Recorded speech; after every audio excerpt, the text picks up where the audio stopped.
आप देख रहे हैं इंडिया न्यूज हरियाणा। मैं हूं आपके साथ जया मिश्रा। चलिए सबसे पहले आपको बड़ी जानकारी दे दें। केंद्र ने जारी की है अनलॉक 3 गाइडलाइन और 1 अगस्त से नहीं रहेगा नाइट कर्फ्यू। 31 अगस्त तक स्कूल कॉलेज बंद रहेंगे। पहले की तरह स्कूल कॉलेजों पर पाबंदी है और ये 31 अगस्त तक अब बंद रहेंगे, जबकि 5 अगस्त से जिम खोलने की इजाजत मिलने जा रही है। तो 5 अगस्त से जिम खोलने की इजाजत है, लेकिन 31 अगस्त तक स्कूल कॉलेज बंद रहेंगे। तमाम राज्यों के मुख्यमंत्रियों से बातचीत के बाद केंद्र की तरफ से यह फैसला किया गया कि स्कूल कॉलेजों को 31 तक बंद रखा जाएगा, जबकि मास्क लगाना अभी भी अनिवार्य होगा, जरूरी होगा। अगर आप मास्क नहीं लगाते हैं तो आपको जुर्माना भरना पड़ सकता है। सिनेमा घर अभी भी बंद रहेंगे। साथ ही साथ आपको बता दें कि नाइट कर्फ्यू खत्म होने जा रही है। नाइट कर्फ्यू अब नहीं रहेगी। 1 अगस्त से नाइट कर्फ्यू की स्थिति पर सरकार ने जो रोक लगाई थी वो हटाकर राहत दी जा रही है। 31 अगस्त तक स्कूल कॉलेज बंद रहेंगे। एक तरफ कोरोना के केस बढ़ते जा रहे तो दूसरी तरफ गृह मंत्रालय ने अनलॉक 3 को लेकर नई गाइडलाइंस जारी कर दी है। ये नई गाइडलाइंस 1 अगस्त से लागू हो जाएंगी। हालांकि इस बार भी कंटेनमेंट जोन को लेकर कोई रियायत नहीं है।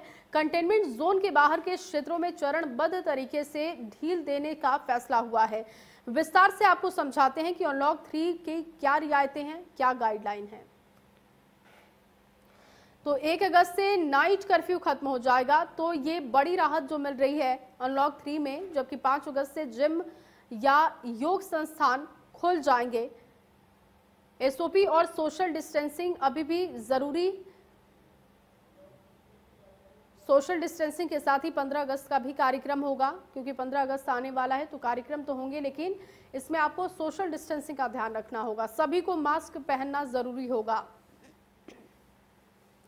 और वंदे भारत मिशन के तहत सीमित अंतर्राष्ट्रीय उड़ानें होंगी, जिससे कि लोगों को आने जाने में सहूलियत हो सके। Metro, cinema hall, entertainment park, bar, auditorium, ये तमाम चीजें बंद अभी भी। और सामाजिक, सांस्कृतिक, धार्मिक, मनोरंजन कार्यक्रम पर अभी भी रोक है, जबकि कंटेनमेंट जोन में 31 अगस्त तक पाबंदी होगी। और कंटेनमेंट जोन राज्य सरकारें निर्धारित करेंगी। राज्य सरकारों की ये जिम्मेदारी होगी, उनके अधिकार क्षेत्र में कंटेनमेंट जोन की लिस्ट होगी कि वो तय करेंगी कि कंटेनमेंट जोन किसको रखा जाए। कंटेनमेंट जोन में सिर्फ जरूरी सेवाओं की सुविधा मिल पाएगी, यानी कि कंटेनमेंट जोन में इस वक्त जो स्थिति है और सख्ती है वही रहने वाली है। राज्य सरकारें कंटेनमेंट जोन पर सख्त निगरानी रखें। तो ये नई गाइडलाइन जारी हुई है, जिसके तहत नाइट कर्फ्यू को हटा दिया गया है और 1 अगस्त से अनलॉक 3 की नई गाइडलाइन लागू हो जाएगी। 5 अगस्त से जिम और योग संस्थान खुलेंगे, तो एक बड़ी राहत ये मिलने जा रही है। हालांकि एसओपी और सोशल डिस्टेंसिंग अभी भी जरूरी है और इसके साथ ही साथ स्कूल कॉलेजों पर अभी भी 31 अगस्त तक पाबंदी है। सोशल डिस्टेंसिंग के साथ ही 15 अगस्त का कार्यक्रम भी होगा और सभी को मास्क पहनना जरूरी होगा। वंदे भारत मिशन के तहत सीमित अंतर्राष्ट्रीय उड़ानें अब शुरू कर दी जाएंगी। Metro, cinema hall, entertainment park, bar, auditorium, ये सब कुछ बंद रहेंगे पहले की तरह, जबकि सामाजिक, सांस्कृतिक, धार्मिक, मनोरंजक कार्यक्रम पर भी रोक रहेगा। अनलॉक 1 और 2 में इसमें कोई रियायत नहीं मिली थी और अनलॉक 3 में भी कोई रियायत नहीं है। हालांकि कंटेनमेंट जोन को लेकर भी 31 तक पाबंदी है और सरकारें निर्धारित करेंगी कंटेनमेंट जोन। कंटेनमेंट जोन की जानकारी वेबसाइट पर शेयर की जाएगी ताकि लोगों को भी इस बारे में जानकारी हो और जो गाइडलाइन में बातें कही गई हैं उसका वो ख्याल रख सके। जरूरी सेवाओं की मंजूरी कंटेनमेंट जोन में होगी। राज्य सरकारें कंटेनमेंट जोन पर सख्त निगरानी रखें। तो धीरे धीरे देश अनलॉक हो रहा है और अनलॉक के फेज 3 पर अब हम पहुंच रहे हैं, जो कि 1 अगस्त से इसकी नई गाइडलाइन जारी होने वाली है और जिसके तहत हमने आपको ग्राफिक्स के जरिए बताया कि क्या खुले रहेंगे और क्या बंद रहेंगे, क्योंकि जो अब तक सिनेमा घरों को लेकर बातें सामने आ रही थी कि अनलॉक 3 में रियायत इसमें मिल सकती है, तो आपको बता दें कि कोई रियायत इसमें नहीं है और 1 अगस्त से नाइट कर्फ्यू भी बंद हो जाएगा। तो ये अनलॉक 3 की नई गाइडलाइन है, जो कि लगातार हम आपको ग्राफिक्स के जरिए दिखा रहे हैं। इसमें 5 अगस्त से जिम और योग संस्थान खुलेंगे। और इसी खबर पर ज्यादा जानकारी के साथ देवेंद्र भारद्वाज इस वक्त मौजूद हैं। देवेंद्र, अनलॉक 3 की तरफ हम अब बढ़ने जा रहे हैं। 1 अगस्त से ये लागू भी हो जाएंगे। जो रियायतें मिली हैं उनमें सिर्फ 2 ही रियायत ऐसी हैं जिसकी मांग लगातार की जा रही थी, जो कि नाइट कर्फ्यू और दूसरा जिम की रियायत लोगों को अब मिल जाएगी।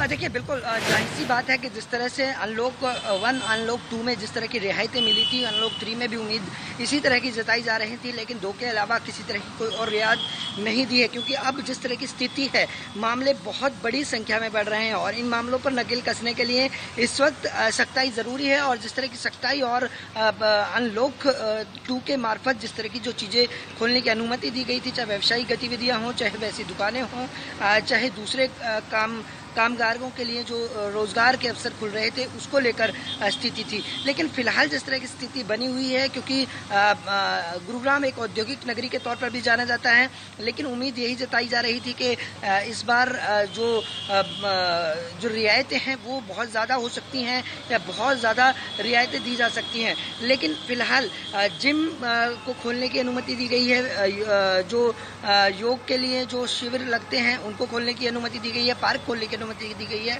लेकिन अभी भी जिस तरह से स्कूल के जो कयास लगाए जा रहे थे, शिक्षा मंत्री के लगातार बयान आ रहे थे, उसको लेकर ये साफ कर दिया गया है कि 31 अगस्त तक अभी स्कूल बंद रहेंगे, क्योंकि जिस तरह से लगातार मामले बढ़ रहे हैं उसी को लेकर ये निश्चित तौर पर ये निर्णय लिए गए। फिलहाल जो गाइडलाइंस हैं MHA की तरफ से, वो लगातार कोशिश यही है कि आ रही हैं, लगातार आ रही हैं, क्योंकि कुछ ऐसी रियायतें हैं जो जिला प्रशासन पर निर्भर हैं, क्योंकि केंद्र सरकार की तरफ से कह दिया गया कि स्टेट सरकार और जो जिला अधिकारी हैं वो अपने बिहाफ पर निर्णय लें, क्योंकि वो भली भांति जानते हैं कि किस तरह की स्थिति है, किस तरह की अभी परेशानियां यहाँ झेलनी पड़ रही हैं। तो निश्चित तौर पर कोरोना वायरस के लगातार बढ़ते हुए मामलों पर नकेल कसने के लिए अनलॉक 3 में जिस तरह की रियायतें की उम्मीद थी, वो उम्मीदें नहीं हुई हैं पूरी, लेकिन निश्चित तौर पर कहीं ना कहीं इस पर नकेल कसने के लिए एक बड़ा निर्णय जरूर कह सकते हैं। बिल्कुल। और देवेंद्र, कंटेनमेंट जोन को लेकर जो सख्ती हमने अनलॉक 1 और 2 में देखी, वही 3 में भी देखने को मिल रही है।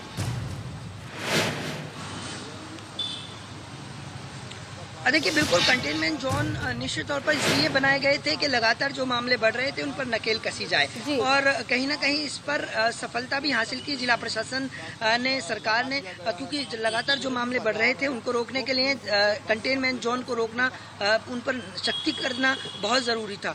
और अब जिस तरह की जानकारी है, क्योंकि अनलॉक 3 में ये कोशिश थी कि कंटेनमेंट जोन को लेकर कोई बड़ा निर्णय लिया जाए, लेकिन हाँ, एक बात ज़रूर है कि कंटेनमेंट जोन को लेकर लगातार लोगों को जानकारी दी जाएगी और इसी तरह से सख्ताई के अनुरूप, क्योंकि टेस्ट की संख्या लगातार बढ़ाई गई, कंटेनमेंट जोन जहां सबसे ज्यादा मामले आ रहे हैं उनको कंटेनमेंट जोन में रखा गया, बफर जोन बनाए गए। तो बफर जोन में जरूर रियायत दी गई है, लेकिन कंटेनमेंट जोन में अभी भी टेस्ट की संख्या लगातार बढ़ती रहेगी और जहां कमी आएगी वहीं रियायत मिलेगी, उसको वहां से फ्री किया जाएगा कंटेनमेंट जोन से। जी देवेंद्र, बने रहिए आप हमारे साथ। भिवानी से इस वक्त रवि जांगड़ा भी मौजूद हैं। रवि, अनलॉक 3 की तरफ अब देश बढ़ रहा है और 1 अगस्त से नई गाइडलाइन भी लागू हो जाएंगी। जो रियायतें मिल रही हैं उन रियायतों को कैसे देखा जा रहा है? क्या इससे ज्यादा रियायत मिलने की उम्मीद थी? लगा दिया गया है वहाँ पे जितने भी बाजार हैं वो जी बिल्कुल। अगर बात करें जया पूरे मामले को लेकर जिस तरह से SOP जारी की गई है उसके मुताबिक अब मैथ स्कूल नहीं खुलेंगे, कॉलेज नहीं खुलेंगे, उसके अलावा बाकी तमाम प्रतिष्ठान, हालांकि जिस तरह के प्रतिष्ठानों का जिक्र किया गया सहयोगी देवेंद्र के द्वारा भी कि चाहे योगशालाओं की बात करें, जिम्स की बात करें, वो भी खुलेंगे, लेकिन बाकायदा सोशल डिस्टेंसिंग वहां भी मेंटेन रखनी पड़ेगी। हालांकि प्रदेश की सरकार ये बात कह चुकी है कि अगर स्कूल खोले जाएंगे उस पर भी विचार किया जा रहा है कि 10वीं या 12वीं क्लासेस को बुलाया जाए, 10 से 15 बच्चों को बुलाया जाए, उस पर भी मंथन किया जा रहा है, बशर्ते कि अभिभावकों से रायशुमारी के बाद ये निर्णय लिया जाएगा। लेकिन क्योंकि सबसे अहम बात है, अगर स्कूली बच्चे इन्फेक्टेड होते हैं, अगर टीचर्स इन्फेक्टेड होते हैं तो कहीं ना कहीं दिक्कतें बढ़ सकती हैं लोगों की, आमजन में, मास में भी और ज्यादा कोरोना महामारी फैल सकती है। लेकिन इस बीच जिस तरह से जो कयास लगाए गए थे कि स्कूल खोले जाएंगे, अभी वो कयास जो है उनमें कोई दम नहीं है। 31 तारीख तक, 31 अगस्त तक संभवतः इस तरह की कोई उम्मीद दिखाई नहीं देती है। रही बात, अगर कोई विचार किया जाता है, मंथन किया जाता है, तो निश्चित तौर पर जो स्कूल हैं उनमें 15 से 20 बच्चे बुलाए जाएंगे कक्षावार, कक्षा के हिसाब से। और एक तरह की रियायत, एक तरह की और प्रावधान किया गया है, अगर बच्चे बुलाए भी जाते हैं, अभिभावक चाहते हैं तो बच्चों को भेज सकते हैं, यानी किसी तरह कोई मैंडेटरी नहीं होगा अगर इस तरह से अगर स्कूल खोले भी जाते हैं बच्चों के लिए तो। हालांकि भविष्य के गर्व की बात है, अभी ये सत्यता नहीं है इस बात में, अभी इस बात की कोई पुष्टि भी नहीं कर रहा है, लेकिन जिस तरह का मंथन किया जा रहा है शिक्षा महकमे के सूत्रों के हवाले से जो जानकारी मिल पाई है। दूसरी बात, जिस तरह से जो लगातार आंकड़े 15 लाख पार जा चुका है और उसके बाद हमने देखा था किस तरह से कर्फ्यू लगाया गया था, हालांकि कई जगहों पर कर्फ्यू बेअसर भी दिखाई दिया था, तो ऐसे में कर्फ्यू ना के बराबर था, यूं कहा जा सकता है कई इलाकों में। अब उसको भी खत्म किया गया है। स्थानीय प्रशासन को अधिकार भी दिए गए हैं कि स्थानीय प्रशासन अपने स्तर पर निर्णय ले सकता है कंटेनमेंट जोन में किस तरह से तब्दीलियां की जानी है, किस तरह से वहां पर निर्णय लिए जाने हैं। हालांकि त्योहारों के मद्देनजर अगर बात की जाए, जया, अगर मैं भिवानी, चरखी दादरी जिलों के परिप्रेक्ष्य में बात करूं, त्योहारों के मद्देनजर भी यहां पर जिस तरह से राज्य परिवहन की बस सेवा को फ्री जो बस सेवा मिलनी चाहिए थी रक्षाबंधन के त्योहार पर, उसको भी इस बार जो है विड्रॉ किया गया है। इस बार जो है रक्षाबंधन के त्योहार पर महिलाएं लुत्फ नहीं उठा पाएंगी। महज और महज कोरोना पैंडेमिक की वजह से ये निर्णय लिया गया है कि इस बार निःशुल्क यात्रा नहीं कर पाएंगी, क्योंकि अक्सर देखने में आता था कि निःशुल्क यात्रा की सुविधा का लाभ उठाने के लिए जो तमाम महिलाएं थी, जो है अधिकांशतः महिलाएं वो बसों के अंदर जाती थी, बसों के जरिए जाती थी, लेकिन इस बार खुद के वाहनों से जाएंगी तो निश्चित तौर पर उनको सोचने पर मजबूर होना पड़ेगा। दूसरी बात, बसें जो अभी भी चलाई जा रही हैं उनकी भी तादाद कम है, यानी पूरी तरह से ये नहीं कहा जा सकता है कि जो जिस तरह से अनलॉक 3 में जिस तरह के जो कयास लगाए गए थे कि ये तमाम चीजें, तमाम रियायतें मिलेंगी, वो रियायतें नहीं मिल पा रही हैं। तो कहीं ना कहीं लोगों से वही बार बार अपील की जा रही है कि सोशल डिस्टेंसिंग की अनुपालना सुनिश्चित करें, मास्क का प्रयोग करें जब भी भीड़ भाड़ के इलाकों, और वो तमाम चीजें रवि इसमें दिखाई भी देती हैं। देवेंद्र, लगातार जिस तरीके से केसेस बढ़ते जा रहे हैं उन्हें देखते हुए भले ही देश अनलॉक की तरफ बढ़ रहा है, लेकिन लोगों को भी काफी गंभीर होने की जरूरत है, क्योंकि अनलॉक फेज 1 में मामले इतने ज्यादा नहीं थे जितने कि 2 और अब दिखाई दे रहे हैं। तो ऐसे में जैसे मामले ज्यादा बढ़ते जा रहे हैं तो उतना ही सतर्क रहने की भी जरूरत है, भले ही रियायत मिल रही हो।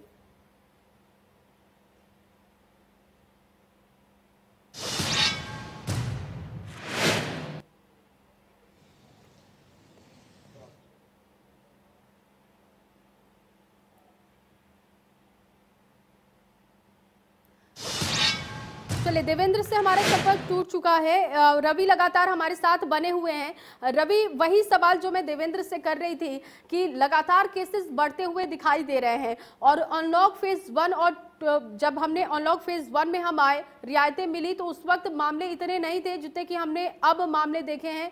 अनलॉक 2 में जो मामले बढ़े हैं, अब अनलॉक 3 में अगर रियायत मिल भी रही है तो लोगों को इसको लेकर काफी गंभीर होना चाहिए कि इसके इस्तेमाल के दौरान लापरवाही ना हो।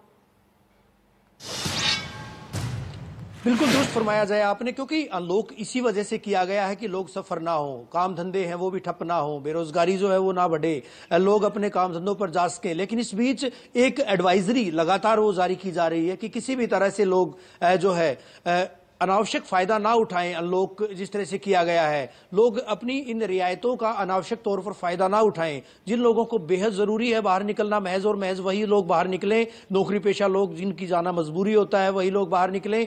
दूसरे लोग जो कि चाहे छोटे बच्चों की बात की जाए या बुजुर्गों की बात की जाए, बीमार जो शख्स है उनकी बात की जाए, जो जिस तरह से अनलॉक किया गया, हालांकि आंकड़े जो बताते हैं कि जिस तरह से जब लॉकडाउन किया गया था उस वक्त कम लोग संक्रमित थे, उसके बाद जब लॉकडाउन 2, लॉकडाउन 3, इस तरह से जब फेज थे, फेज वाइज हमने देखा था कि आंकड़े लगातार कमतर थे। लेकिन जब से अनलॉक किया गया है, अनलॉक किए जाने के बाद जितनी रियायतें मिली उसके बाद कहीं ना कहीं आंकड़े भी स्वाभाविक तौर पर बढ़ना लाजमी सी बात है और बढ़े भी हैं। तो कहीं ना कहीं लोगों को समझना होगा ये चीज कि कोरोना के साथ जिस तरह से WHO के द्वारा भी ये बात कही गई है, एक्सपर्ट्स के द्वारा भी ये बात कही गई है कि अभी फिलहाल जब तक कोई वैक्सीन, जब तक कोई टीका इस चीज का नहीं बनता है, इस बीमारी का जब तक उपचार संभव नहीं है, तब तक लोगों को एहतियात तो बरतनी पड़ेगी। और साथ ही साथ एक अहम बात और, लोगों को एहतियात बरतने के जहां तक मुद्दे हैं, सोशल डिस्टेंसिंग की पालना सुनिश्चित करें, खुद को बचाव करने के लिए जो है मास्क का प्रयोग करें, भीड़ भाड़ के इलाकों में जब जाते हैं तो दूसरों को भी बचाएं, खुद भी बचें। इस तरह से जो है सैनिटाइजर का इस्तेमाल करें। तो लोगों को समझना तो होगा, भले ही लॉकडाउन की स्थिति हो, भले ही अनलॉकडाउन की स्थिति हो, तो कहीं ना कहीं लोगों को तो अवेयर रहना पड़ेगा। जब तक बीमारी का कोई उपचार, जब तक बीमारी का कोई वैक्सीन इजाद नहीं हो पाता है, और बार बार गाइडलाइन भी यही जारी की जा रही है। और हम भी लगातार लोगों से यही अपील कर रहे हैं कि लोग जो है घरों से बाहर तभी निकलें जब उनको निकलना बेहद जरूरी हो। जया, बहुत शुक्रिया रवि जुड़ने के लिए और तमाम जानकारी के लिए। और चलिए अब आपको कोरोना अपडेट एक बार बता देते हैं। हरियाणा में कोरोना की रफ्तार ने डरा दिया है। एक दिन में सामने आए 755 नए मामले, 24 घंटे में 7 मरीजों की मौत रिकॉर्ड की गई है, जबकि अब तक 413 लोगों की मौत प्रदेश में हो चुकी है। प्रदेश में अब तक 33,631 लोग संक्रमित हैं और प्रदेश में करीब 6800 एक्टिव मामले हैं। हरियाणा में 26,420 मरीज अब तक स्वस्थ हो चुके हैं। फरीदाबाद में एक दिन में 198 नए मामले सामने आए हैं, जबकि गुरुग्राम में 91 नए मरीजों में पुष्टि हुई है। सोनीपत से 26 नए मामले सामने हैं, जबकि झज्जर में राहत है, सिर्फ 2 नए मरीज सामने आए हैं। तो झज्जर में सिर्फ 2 मामले मिले हैं 24 घंटे के अंदर, लेकिन गुरुग्राम में 91 नए मामले सामने आए हैं। सोनीपत में 26 नए मामले दर्ज किए गए हैं और झज्जर में राहत है क्योंकि सिर्फ 2 मरीजों में कोरोना की पुष्टि हुई है पिछले 24 घंटे में। रुकते हैं एक छोटे से ब्रेक के लिए।